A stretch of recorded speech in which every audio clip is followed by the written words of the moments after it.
The Curse of Agade, Old Babylonian version.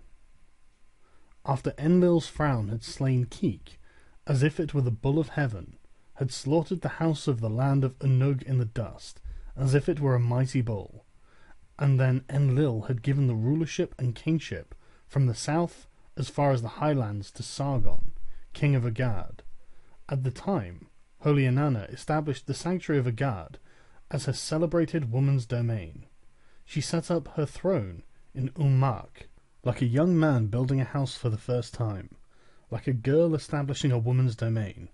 Holy Innana did not sleep until she had ensured that the warehouses would be provisioned, that dwellings would be founded within the city, that its people would eat splendid food, that its people would drink splendid beverages, and those bathed for holidays would rejoice in the courtyards, that people would throng in the places of celebration, that acquaintances would dine together, that foreigners would cruise about like unusual birds in the sky, that even Mahasi would be re-entered on the tribute rolls, that monkeys, mighty elephants, water buffalo, exotic animals, as well as some thoroughbred dogs, lions, mountain ibexes, and alum sheep with long wool, would jostle each other in the public squares. She then filled Aggad's stores for emmer wheat with gold. She filled its stores for white emmer wheat with silver.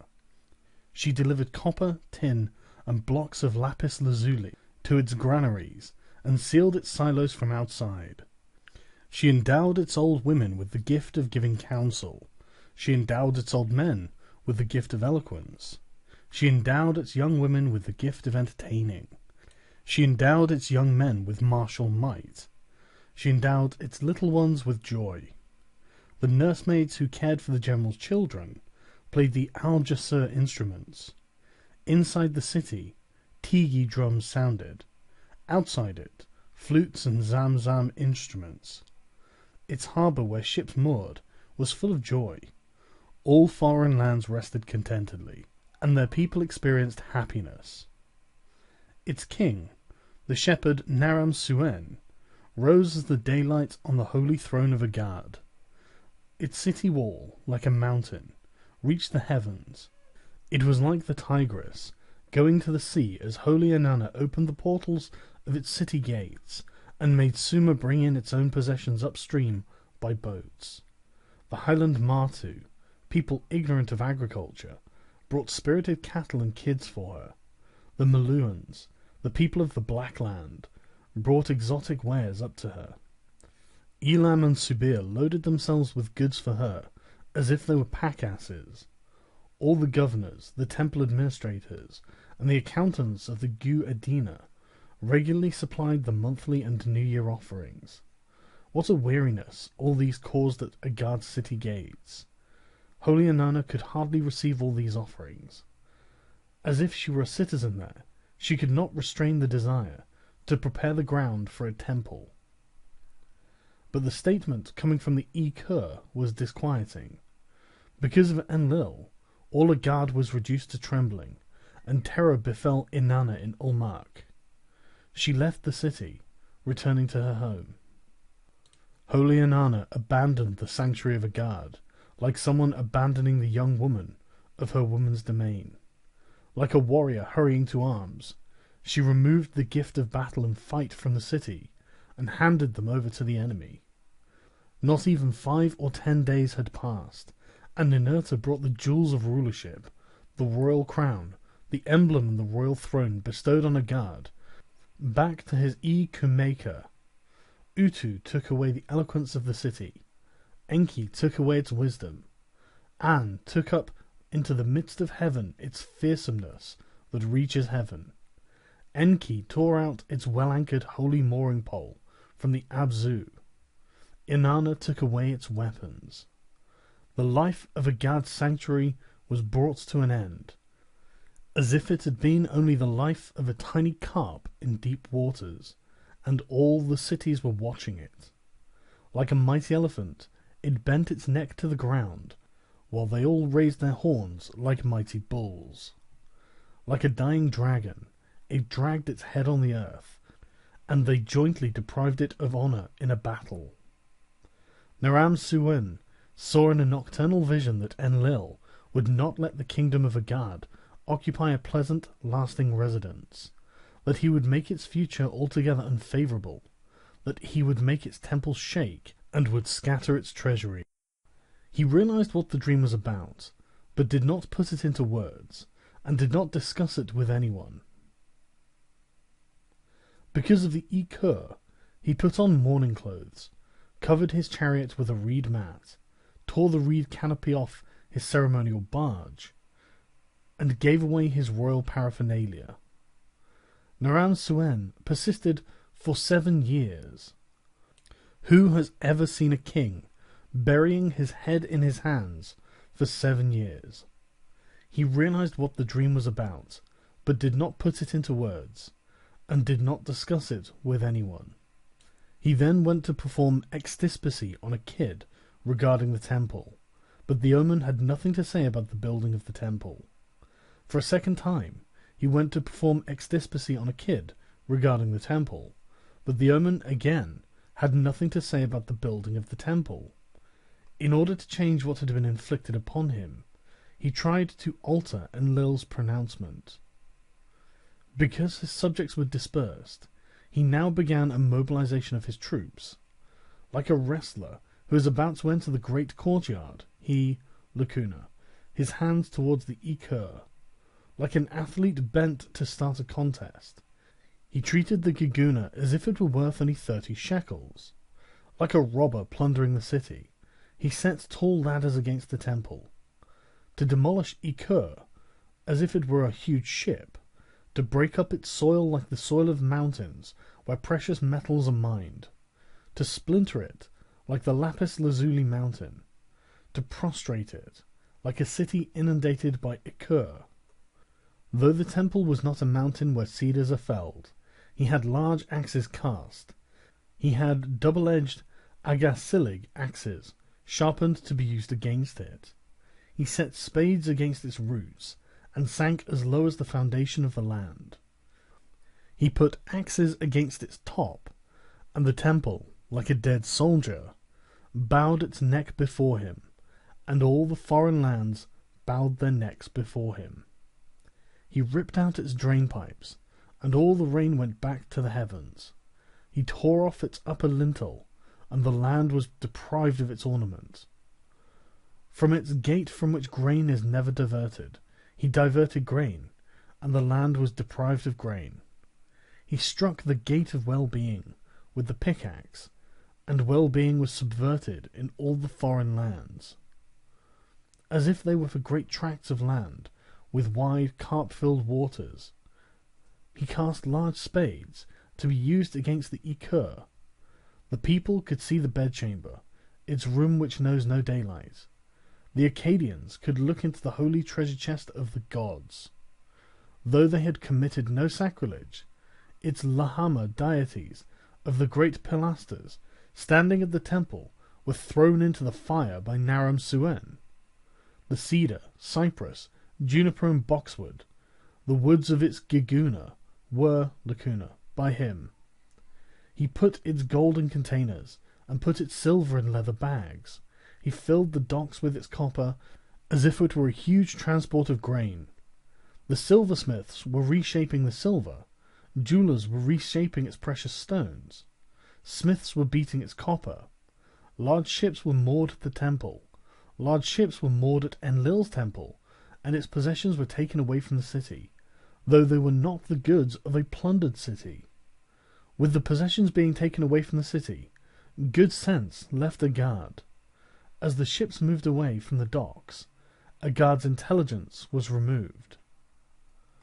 Enlil, the roaring storm that subjugates the entire land, the rising deluge that cannot be confronted, was considering what should be destroyed in return for the wrecking of his beloved Ikur.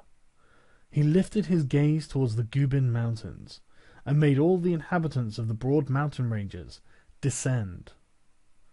Enlil brought out of the mountains those who do not resemble other people, who are not reckoned as part of the land. The Gutians, an unbridled people, with human intelligence but canine instincts, and monkey's features. Like small birds they swooped on the ground in great flocks. Because of Enlil, they stretched their arms out across the plain like a net for animals. Nothing escaped their clutches. No one left their grasp. Messengers no longer travelled the highways. The Corey's boat no longer passed along the rivers. The Gutians drove their trusty goats of Enlil out of their folds and compelled their herdsmen to follow them. They drove the cows out of their pens and compelled the cowherds to follow them. Prisoners manned the watch. Brigands occupied the highways. The doors of the city gates of the land lay dislodged in mud, and all the foreign lands uttered bitter cries from the walls of their cities. They established gardens for themselves within the cities, and not as usual on the wide plain outside. As if it had been before the time when cities were built and founded, the large arable tracts yielded no grain. The inundated tracts yielded no fish. The irrigated orchards yielded no syrup or wine. The thick clouds did not rain. The macgurum plant did not grow. In those days, oil for 1 shekel was only half a litre. Grain for 1 shekel was only half a litre. Wool for 1 shekel was only 1 mina. Fish for 1 shekel filled only 1 barn measure. These sold at such prices in the markets of the cities. Those who lay down on the roof died on the roof. Those who lay down in the house were not buried. People were flailing at themselves from hunger. By the Ki Enlil's great place, dogs were packed together in the silent streets. If 2 men walked there, they would be devoured by them, and if 3 men walked there, they would be devoured by them. Noses were punched, heads were smashed, noses were piled up, heads were sown like seeds. Honest people were confounded with traitors. Heroes lay dead atop of heroes. The blood of traitors ran upon the blood of honest men. At that time, Enlil rebuilt his great sanctuaries into small reed sanctuaries, and from east to west he reduced their storehouses. Old women who survived those days, and old men who survived those days, and the chief lamentation singer who survived those years, set up 7 balaj drums, as if they stood on the horizon, and together with the oub drums, made them resound to Enlil like ikur for 7 days and 7 nights. The old women did not restrain the cry, "Alas for my city!" The old men did not restrain the cry, "Alas for its people!" The lamentation singer did not restrain the cry, "Alas for the ikur!" Its young women did not restrain from tearing their hair. Its young men did not restrain from sharpening their knives. Their laments were as if Enlil's ancestors were performing a lament in the awe-inspiring holy mound by the holy knees of Enlil. Because of this, Enlil entered his holy bedchamber and lay down fasting. At that time, Suen, Enki, Inanna, Ninurta, Ikur, Utu, Nuska, Nisaba, the great gods, cooled Enlil's heart with cool water, and prayed to him, "Enlil, may the city that destroyed your city be treated as your city has been treated. May the one that defiled your Geguna be treated as Nibru. In this city may heads fill the wells. May no one find his acquaintances there. May brother not recognize brother. May its young women be cruelly killed in their woman's domain. May its old man cry in distress for his slain wife. May its pigeons moan on their window ledges. May its small birds be smitten in their nooks. May it live in constant anxiety like a timid pigeon." Again, Suen, Enki, Inanna, Ninurta, Ikur, Utu, Nuska, and Nisaba, all the gods whosoever, turned their attention to the city and cursed Agad severely. "City, you pounced on Ikur. It is as if you had pounced on Enlil. Agad, you pounced on Ikur. It is as if you had pounced on Enlil. May your holy walls, to their highest point, resound with mourning. May your Giguna be reduced to a pile of dust. May your pilasters, with the standing Lahama deities, fall to the ground like tall young men drunk on wine. May your clay be returned to its Abzu. May it be clay cursed by Enki. May your grain be returned to its furrow. May it be grain cursed by Izinu. May your timber be returned to its forest. May it be timber cursed by Nini-Luduma. May the cattle slaughterer slaughter his wife. May your sheep butcher butcher his child. May water wash away your pauper, as he is looking for lacuna. May your prostitute hang herself at the entrance to her brothel. May your pregnant hierodules and cult prostitutes abort their children. May your gold be bought for the price of silver, and may your silver be bought for the price of pyrite, and may your copper be bought for the price of lead. Agad, may your strong man be deprived of his strength, so that he will be unable to lift his sack of provisions and lacuna, and will not have the joy of controlling your superior asses. May he lie idle all day. May this make the city die of hunger. May your citizens, who used to eat fine food, lie hungry in the grass and herbs. May your lacuna man eat the coating of his roof. May he chew the leather hinges on the main door of his father's house. May depression descend upon your palace, built for joy. May the evils of the desert, the silent place, howl continuously. May foxes that frequent ruined mounds brush with their tails your fattening pens, established for purification ceremonies.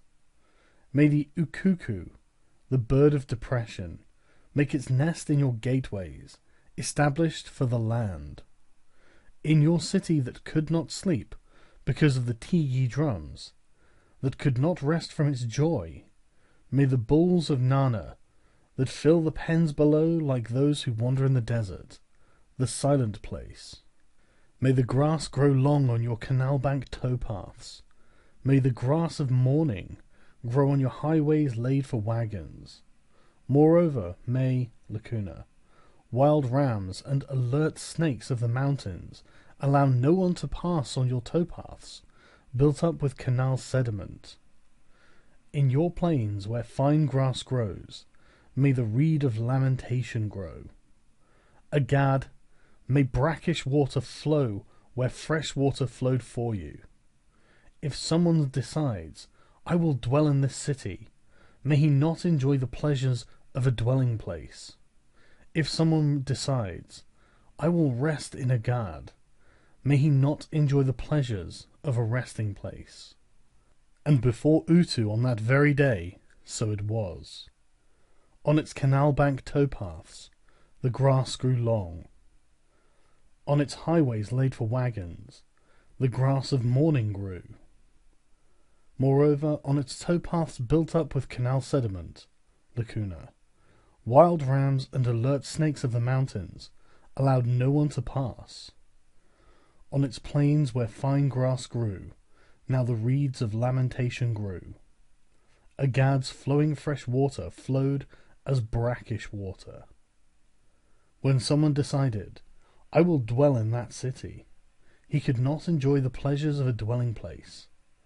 When someone decided, I will rest in Agad, he could not enjoy the pleasures of a resting place. Inanna be praised for the destruction of Agad.